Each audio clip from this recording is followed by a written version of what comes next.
Hello, everybody. Today we'll be reading Tuesdays. Um, t-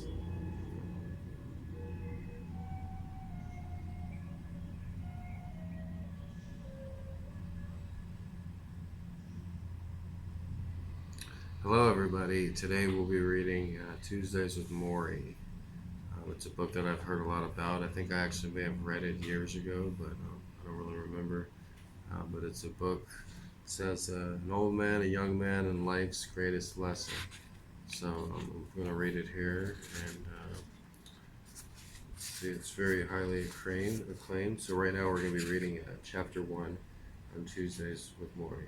This book is dedicated to my brother, Peter, the bravest person I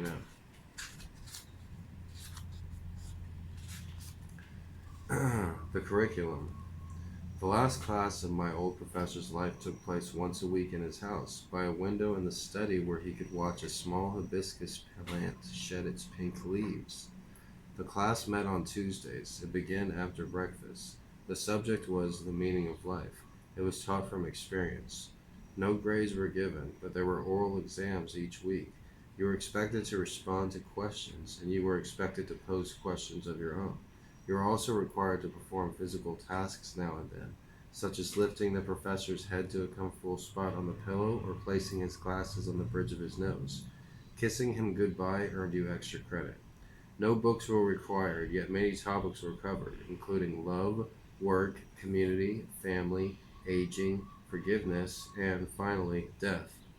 The last lecture was brief, only a few words. A funeral was held in lieu of graduation. Although no final exam was given, you were expected to produce one long paper on what was learned. That paper is presented here. The last class of my old professor's life had only one student. I was the student.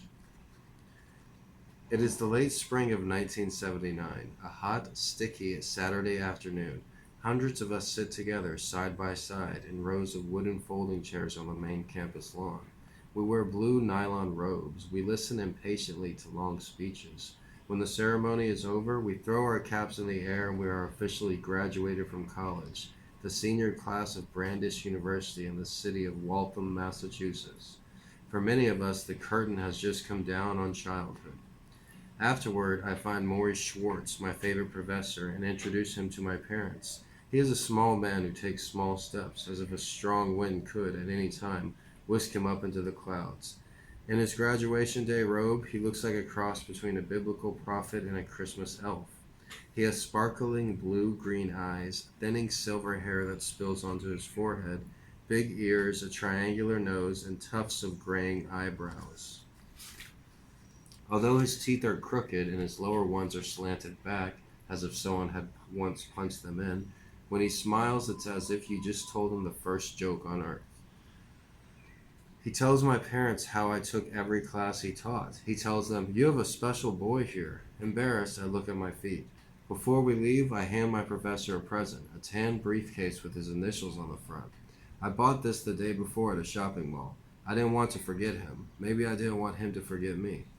"Mitch, you are one of the good ones," he says, admiring the briefcase. Then he hugs me. I feel his thin arms around my back. I am taller than he is, and when he holds me, I feel awkward, older, as if I were the parent and he were the child. He asks if I will stay in touch, and without hesitation I say, "Of course." When he steps back, I see that he is crying.